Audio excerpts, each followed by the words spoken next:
Hey friends, welcome to Empower You Podcast, a show for teens and anyone else that wants helpful tips on how to add power to their lives, shoot for the stars, and be happy where they are at. I am your host, Danelle Wasden. I spend my days hanging out with my kids, husband, and the coolest high schoolers around. Today's episode is called My Worst Enemy. To begin with, I just want to give a shout out to all the women out there that had an influence on all people, and especially my mother. She is my biggest hero. To all you teens out there, just know that your mother is doing the absolute best that she knows how. And she will make some mistakes, but in the end, she is the perfect mother for you. Today, I want to talk about worst enemies. We all have them, right? Someone that just rubs us a little bit wrong.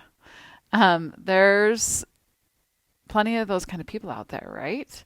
And I've had different ones throughout my life, different little enemies. And the funny thing is, most of them didn't even know they were my enemy. I just had an inner hate for them. How does that feel? Not that great. I know it sounds kind of nasty, but it's the truth. Like, there's people that just sometimes rub us wrong. But today I want to talk about those people, and I want to give you some tips that help you not have quite so many enemies.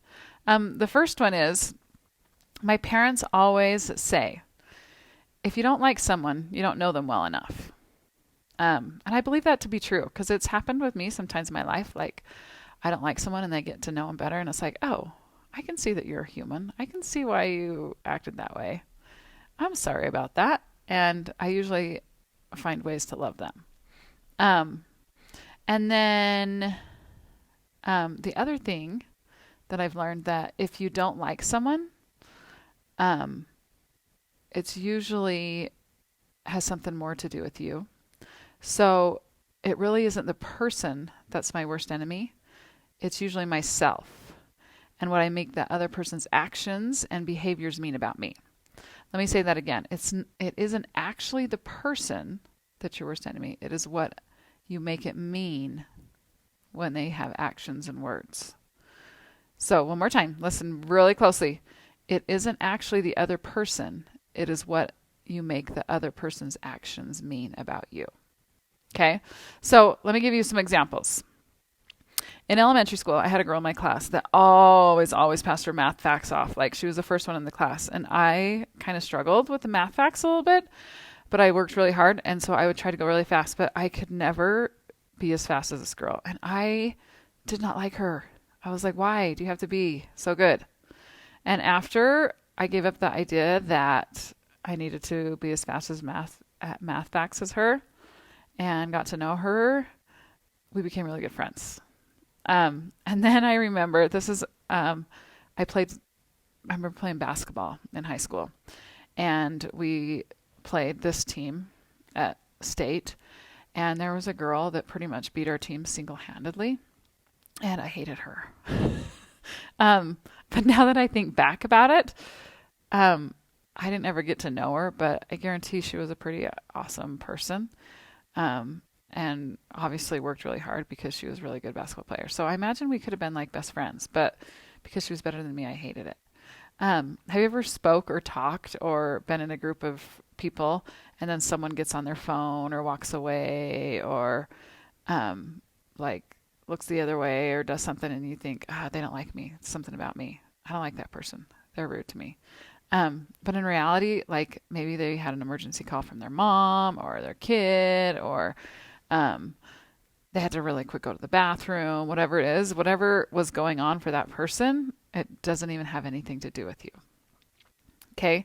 And then another thing is, sometimes I have kids come into my classroom and they come from different classes and they all come in, and sometimes they come in and they're in great moods.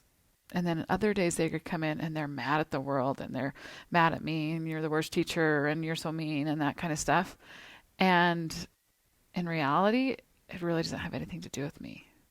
It's what's going on inside their brain. And sometimes I have a hard time not making it mean something about me. But in reality, it's all what's going on for them. And that's how it is with your worst enemy.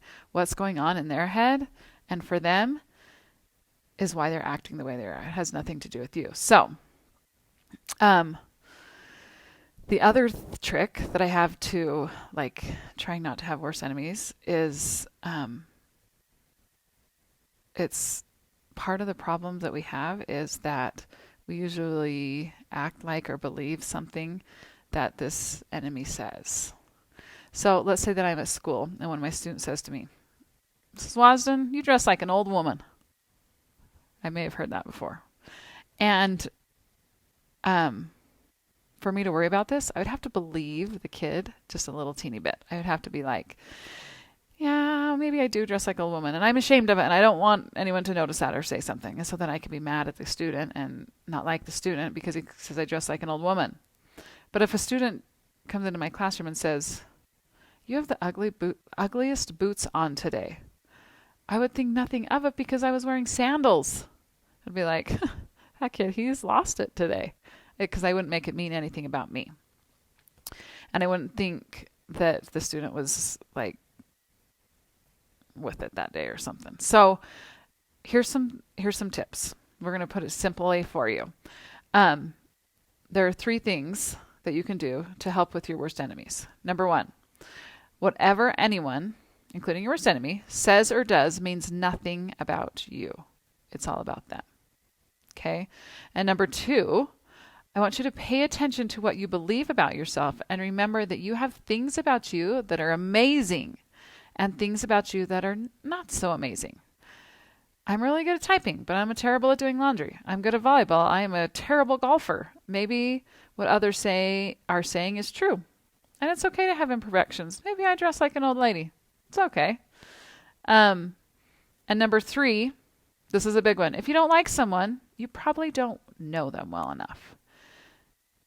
They hurt the same way you hurt. They worry about the same things you worry about. They love the same way you love. They are human and imperfect, just like you. Have a little compassion for them because in the end, it really feels better for you. All those enemies that don't know they're your enemies, they'll never know. And you're the one that'll be hurting. So have a little compassion for you and for your little enemy. Who knows, they might be your best friend someday. All right, go out there and have a good week. Talk to you guys next week.